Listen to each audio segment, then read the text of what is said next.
Hey everyone, and welcome back to another breaking news update. My name is Jimmy Boyd, and you were watching Boyd News. Want to thank you so much for tuning in today. I'm back with another update coming out from the war between Russia and Ukraine, and I've got a very big lineup of news to share with all of you today. Today's date is October 25th, 2025, and it's Saturday. Welcome back to the channel, everyone, and I hope you're all having a wonderful weekend so far. We have a lot to talk about with this war update. We'll start the news off with new information out of the Trump administration, as we have a story out of Reuters being released that claims the U.S. is preparing new sanctions onto Russia if they continue to stall peace negotiations to reach a settlement for the war in Ukraine. Let's go over this news story here on your screen. Russia to be hit with new sanctions if the war in Ukraine does not end. The United States has prepared additional sanctions that could be imposed on key sectors of the Russian economy if Kremlin leader Vladimir Putin continues to stall on ending the war. So it looks like this campaign of sanctions onto Russia is not over with, as just this past Wednesday, we had reports that the U.S. Treasury had released some new sanctions onto Russia targeting two major oil giant companies, Rosneft and Lukoil. We do have some information on those companies today. Apparently, they are not doing well after these sanctions. And we'll also be discussing more in detail with this story what exactly the Trump administration plans to go after next onto Russia's economy if they fail to end this war. Other top headline news today: the value of Russian oil giant companies Rosneft and Lukoil has dropped by billions of dollars following Trump's sanctions. And don't forget, Russian President Vladimir Putin stated recently they would not be affected by the U.S. sanctions. If you guys remember the video that I showed you just over the past day or so, Putin came out telling reporters that they would not be affected by this. There would be some losses, but apparently they would be able to withstand the storm and the fallout behind these sanctions. Also, Trump told reporters on Air Force One today that he expects to meet with Chinese President Xi Jinping and will discuss the war in Ukraine and ask for Xi's help in ending the conflict. Thought that was interesting. I'll show you guys a clip of that today. And also, Ukraine's capital of Kiev was attacked overnight by 9 Iskander ballistic missiles.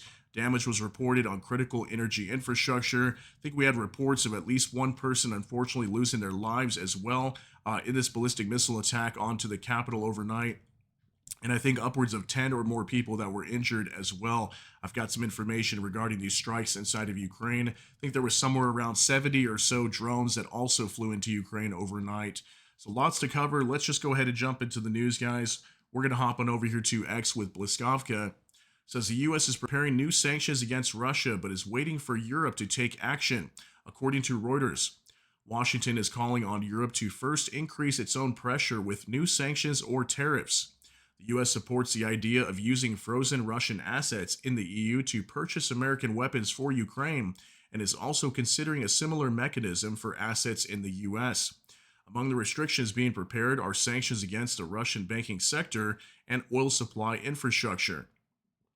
The U.S. Senate has resumed attempts to pass a bipartisan sanctions bill, which Trump is ready to support after assessing Moscow's reaction to the restrictions already announced. Okay, so it looks like we're going to have a lot of pressure onto Russia soon. Here's the report. Reuters: U.S. could hit Russia with more sanctions to end a Ukraine war, but first wants Europe to increase pressure. So apparently they want the Europeans to come out with some more sanctions onto Russia first. We'll see what they decide to do. But apparently the Trump administration wants to move ahead with targeting sanctions against Russian banking sector and also oil supply infrastructure is what they will go after next.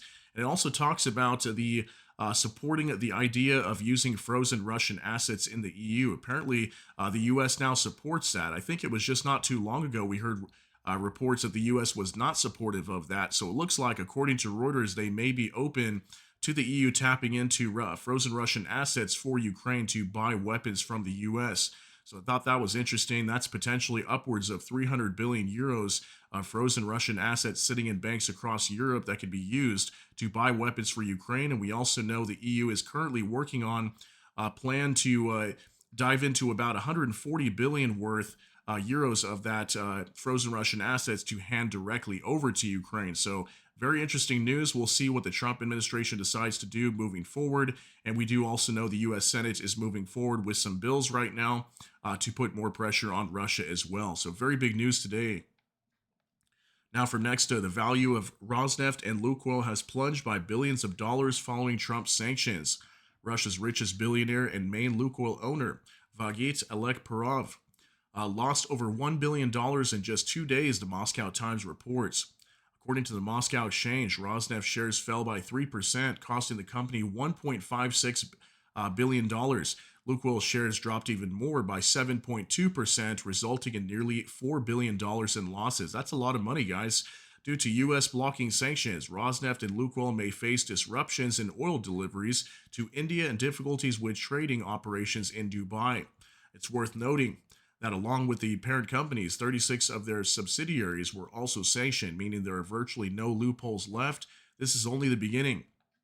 So yeah, these sanctions did massive damage. Then think about all the other pressure onto these companies. Also, Ukraine striking all these different oil refineries. These companies are directly being affected by that, destroying all types of different oil infrastructure inside of Russia with Ukrainian drones. On top of that, we're hearing that the Indians as well. India is starting to pull away from purchasing Russian oil. They're now tapping into oil purchases out of the Middle East right now. And then China, we were hearing also is supposedly suspending purchases of Russian oil. So they got to be taking on massive losses, not just in the stock market, but also with these actual companies here just taking huge hits from all these different factors that's putting pressure onto Russia. And obviously, we know that Russia's oil and gas industry is the lifeline or the blood of Russia, right? So if this blood is drained, this is going to cause big problems for the Russian economy.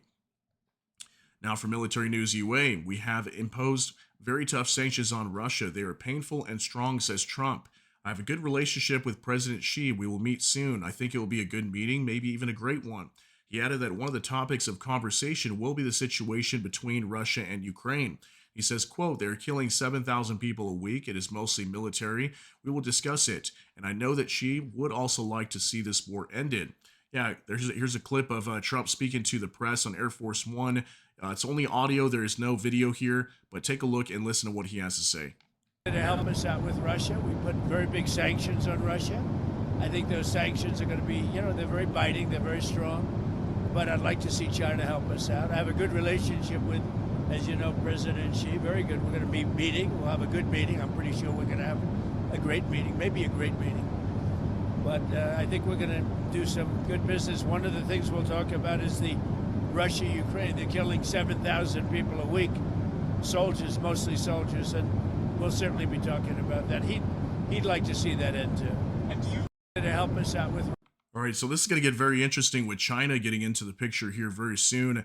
I believe Trump and Xi could possibly be meeting on October 30th. Don't quote me on that, but I believe it's next Thursday. But it is sometime soon they're going to be meeting, and apparently they'll talk about this war in Ukraine. And Trump is going to pressure Xi Jinping to help out ending this war. So I'm curious to see what he's going to do and what Xi Jinping will come up with, because we know that the Chinese are supporting Russia's war efforts. We also know they don't want Russia to lose in this war, so I'm very curious to see how they'll respond to this and what the proposal will be coming out from the Chinese side. Now, military news UA, Kremlin decides Trump agreed to Donbass surrender after phone call with Putin, according to Bloomberg.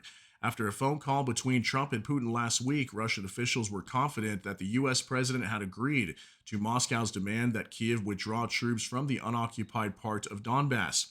However, those illusions were shattered the day after Trump said, after meeting with Volodymyr Zelensky, that he supported a ceasefire on the current front lines, an idea that Russia had rejected even before the Alaska summit.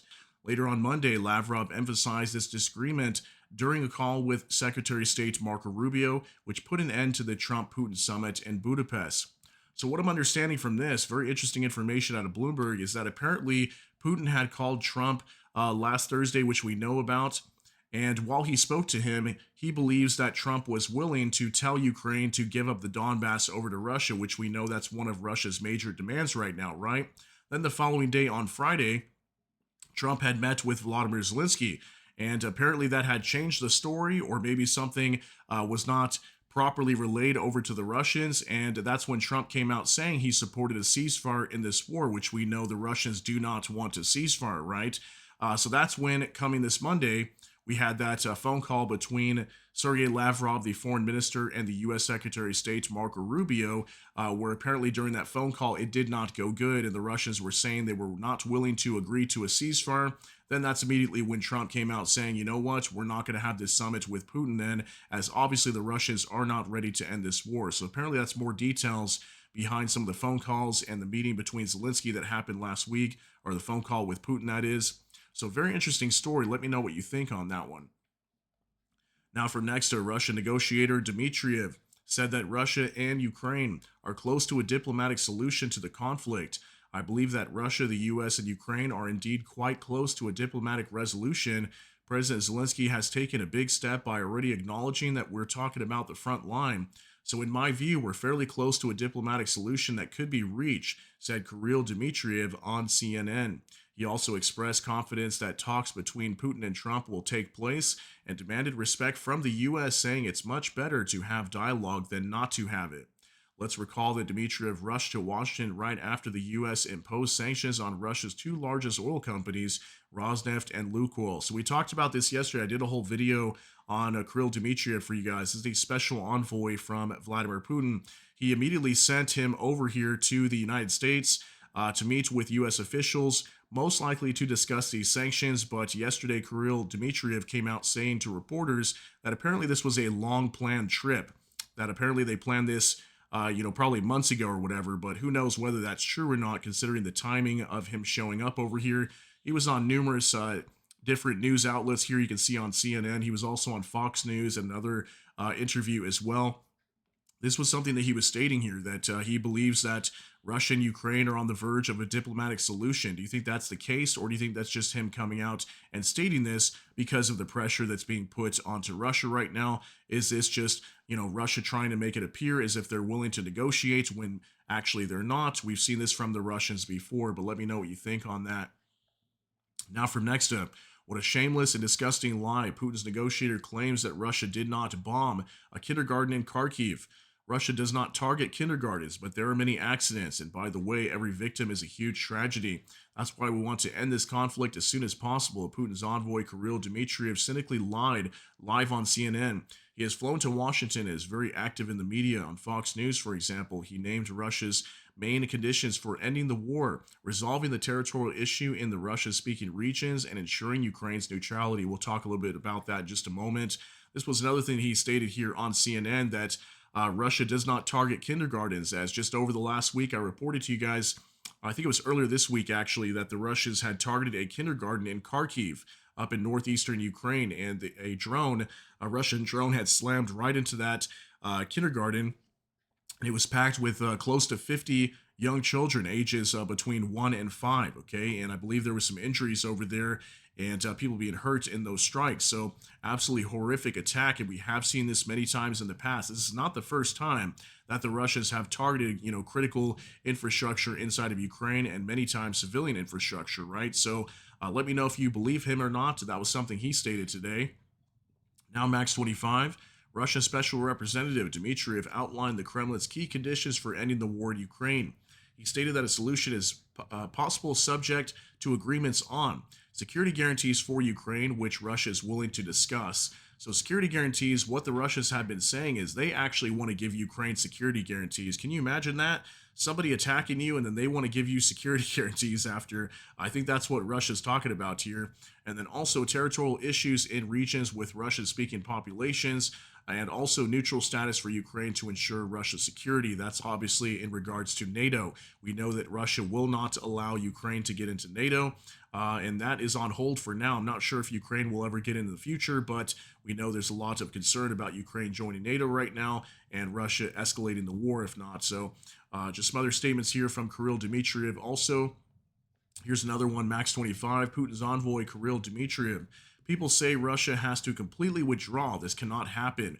So they set it up to fail. That's a good English expression. I'll use it in the future. This was something also that Kirill Dmitriev stated on another interview also, and he's basically confirming here that the Russians are not going to withdraw from this war, that Russia will stay on the front line. They will not pull their troops away. They will not agree to a ceasefire. That's basically what I hear him stating here, is that there will be no ceasefire agreed to by Russia, which means this war is not going to come to an end. Now, War Translated. Meanwhile, Russia's state TV propagandist Solovyev offers a different perspective, calling to blow everything the hell out and threatening there will be no life in Kharkiv, Poltava, Mykolaiv, Odessa, or Kiev. Residents must flee or be destroyed, he said. Yeah, I want you guys to see this. I mean, it's very frequent that we see Russia's state TV talking like this, but once again, now they're threatening to destroy major cities inside of Ukraine. Here's some subtitles on the bottom. It will be in Russian. Take a look. На войне побеждают не такие или не такие, а яростные. Яростные, ломающие волю к сопротивлению. Поэтому еще раз повторю. Вот мы, наконец, стали выносить к чертям. Не будет жизни ни в Харькове, ни в Полтаве, ни в Николаеве, ни в Одессе. Не будет этих городов и не будет Киева, если мирные жители не осознают, что их избрали как расходный материал и не скинут свою нацистскую власть. А нет сил, хотя бы уйдите из тех городов. Поймите, что вас используют как живой щит. Нет сил уйти, извините. Напомню вам судьбу Содома и Гоморры. Там наверняка тоже были жители, которые просто не могли уйти. Просто вынуждены были жить, как все. All right, so it's statements like this coming out from Russia that really proves that Russia does not want to end this war. They want to continue pounding Ukraine until Ukraine does not exist. Him claiming here they want to completely wipe out some of these major cities, Kiev, Kharkiv, Odessa, Mykolaiv. I mean, these are all heavily populated areas of Ukraine, and he's warning that Russia needs to be destroying some of these cities. So absolutely crazy, guys. I mean, anybody that believes that Russia wants to end this war and wants peace inside of Ukraine, I think they might be heavily mistaken here, especially when statements like this are coming out from Russia's state TV. Now from Savchenko, Volodymyr Orban. The Trump-Putin meeting in Budapest will happen, just not within a week. European leaders have complicated potential meetings by calling Putin a war criminal, while Trump has not and can therefore meet with Russian president. Okay, so Viktor Orban for the past few days been coming out and saying that apparently this meeting between Trump and Putin is still being set up. Now we're hearing, from the Trump side, the Trump administration, that they have canceled this meeting, but apparently they're still working in the background to get it set up. And Trump did state recently that there would be a meeting in the future, just not right now. So looks like Orban is still confirming that they are still trying to set this up. And he also mentioned that the European leaders have complicated potential meetings by calling Putin a war criminal. I mean, obviously, that's what a lot of people feel about Vladimir Putin considering the invasion into Ukraine, but he believes this is complicating the process of getting Putin to the negotiating table. All right, now from Euromaidan Press, 9 Russian ballistic missiles flew into Kiev last night. 4 struck heating infrastructure. Helicopter fights fires above, smoke drifts across the sky. But none of this proved a match for Saturday farmers market. Russia can steal our warmth, but it can't stop our life. Here's a picture coming out from Kiev, the capital of Ukraine, showing a huge fire here in the background. We even have a helicopter up here in the skies trying to put out the blaze. And yet, the people of Ukraine are so resilient. They're still here showing up to a huge farmers market. You can see potentially hundreds of people right here, while in the backdrop, there's a fire over there from a night attack from the Russians. So this really shows how resilient the Ukrainian people are. They are not worried about these missiles and drones striking into their cities. They're going to continue living their life and enjoy themselves even during this war. Great to see that the Ukrainian people are so resilient and strong. Now from Aden, large fires from Iskander strikes early this morning are still burning in Kiev well into the daylight. Yeah, check this out as well. Huge fire that broke out from another Russian Iskander ballistic missile strike. Not sure exactly what it was that was hit here, and I do apologize. Some of the bottom of the screen is blurred out. This is to protect from the Russians adjusting their strikes and targeting this area again with another attack. So very sad to see. Looks like we had a huge fire that broke out right there. Let's move on to another one now, Max 25. Russia attacked a mine in the Dnipropetrovsk region again. During the attack, 496 mine employees were underground. Everyone was brought to the surface. No one was injured. This is the 7th large-scale enemy attack on DTEC coal enterprises in the last 2 months.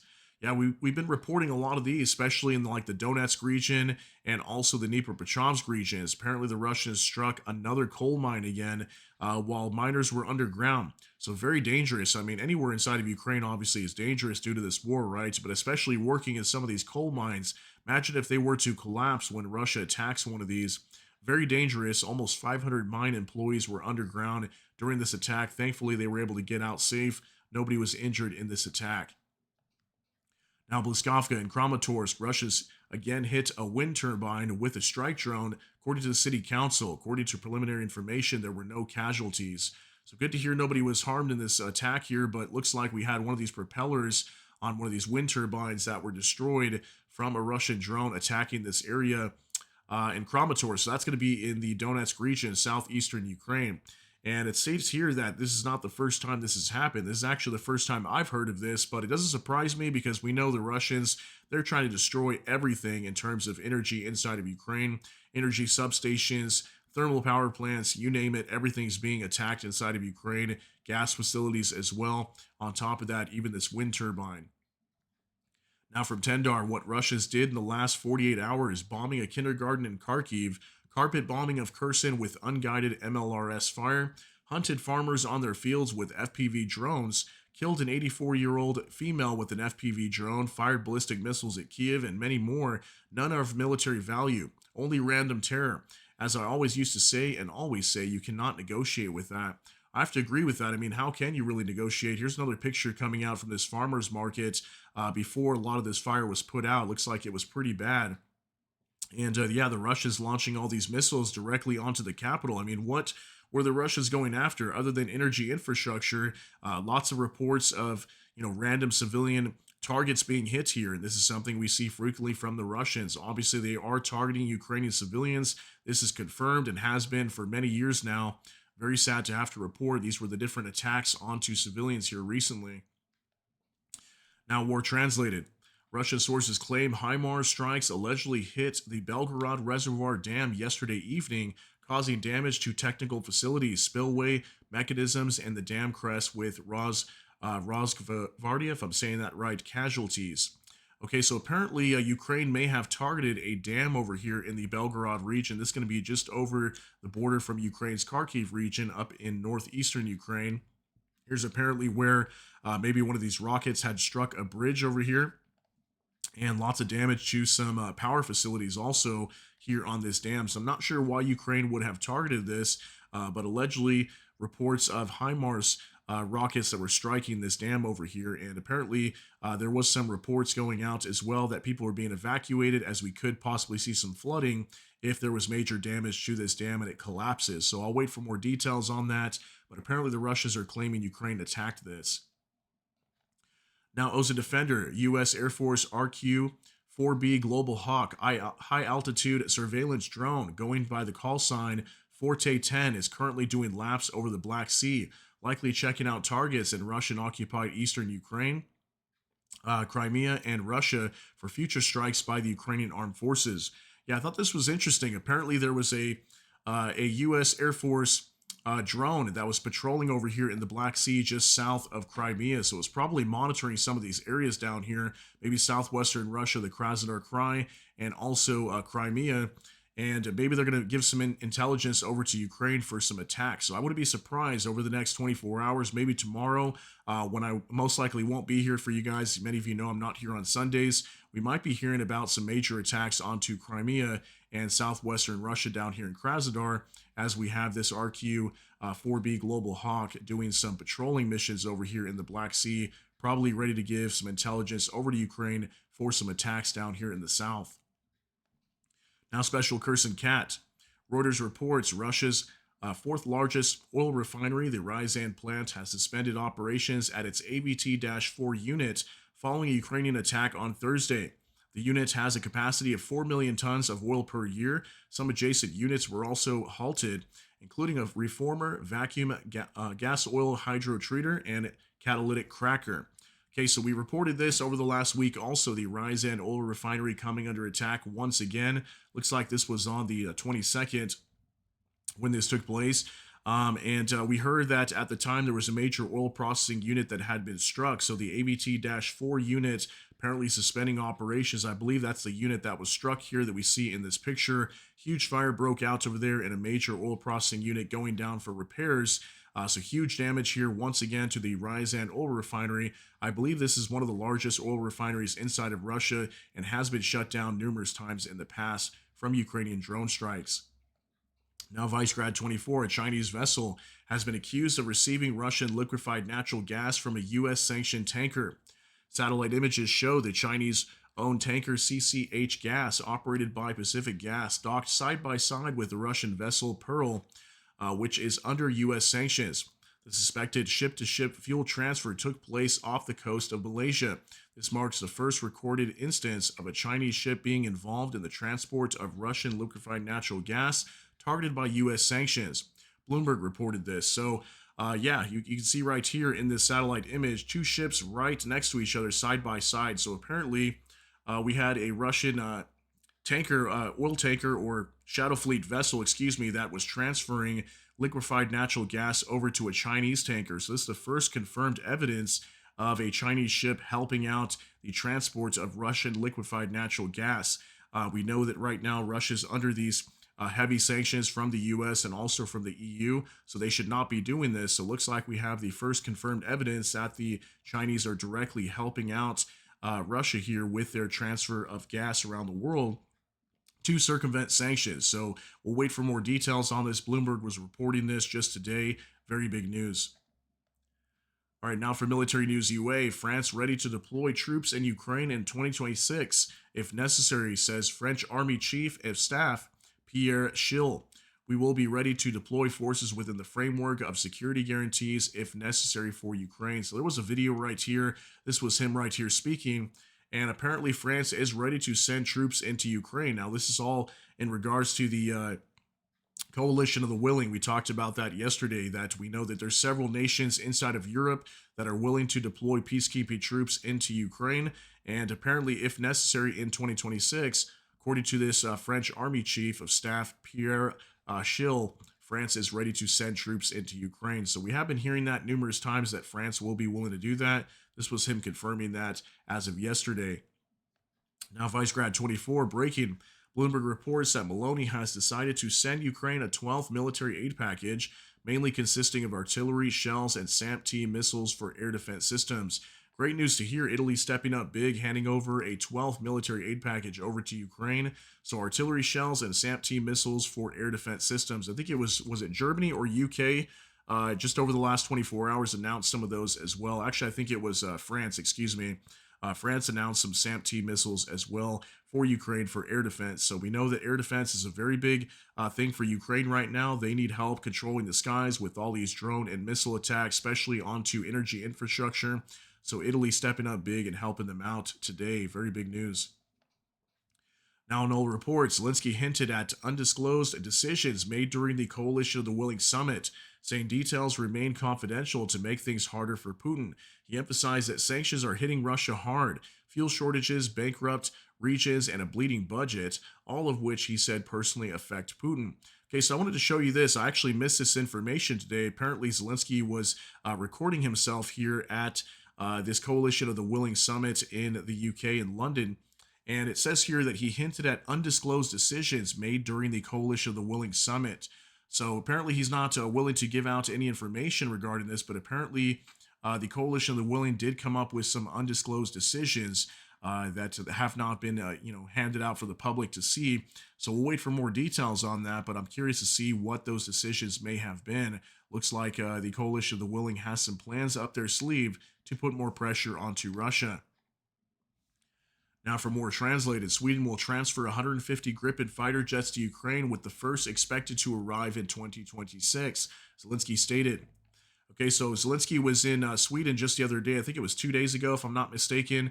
And while he was there, apparently signed a huge contract deal to purchase 150 Gripen fighter jets for Ukraine. So apparently in 2026, not sure if it's going to be the beginning of the year to the middle or the end, But sometime next year, Ukraine will start receiving these Gripen fighter jets. We know these are very advanced and extremely capable jets that Ukraine can start piloting and using to defend their skies and their nation. So very good news to hear that over the next, I think like next decade or something, they're supposed to start receiving these a little bit at a time. But it is going to take time. Apparently, Sweden claimed that it's going to take a while for them to produce all these for Ukraine, that it's not easy for them to just start building a bunch of these and handing them over quickly. But Ukraine will start receiving a few of these next year. Now, Max 25, Ukrainian air defense shot down 4 out of 9 Iskander ballistic missiles, 50 out of 62 Russian drones. Okay, so 71 total munitions going into Ukraine overnight. And look at that, 50 out of 62 Russian drones. That's really good numbers there. We don't usually see that great of numbers typically, but good to see that 50 out of those 62 were destroyed. And they did shoot down roughly about half of these Iskander M ballistic missiles also.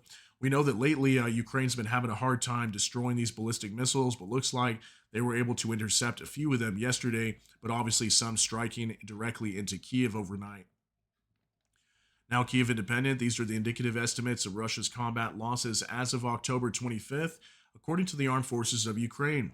In our final update, Russia's losses as of October 25th, 910 troops, 1 AFV, 80 vehicles and fuel tanks, 4 tanks, 15 artillery systems, 359 UAVs, and it looks like that is it. Okay, so no multiple launch rocket system being destroyed. You usually see about 1 or 2 here per day. Nothing on this side. Over here, 15 artillery systems down quite a bit. Usually been seeing about 20, 30 or so there recently. Tanks and AFVs still very low numbers. Same with vehicles and fuel tanks. Looks like we're getting back to average numbers here all across the board. And same with troop losses there, only 910. So we've been seeing right about 900 per day in Russian losses. But look at that, 1.1 million, okay, 1,135,000, almost 136,000 troops being lost on the Russian side. Isn't that crazy? The amount of casualties that Russia has taken in this war, and this number continues to climb every day.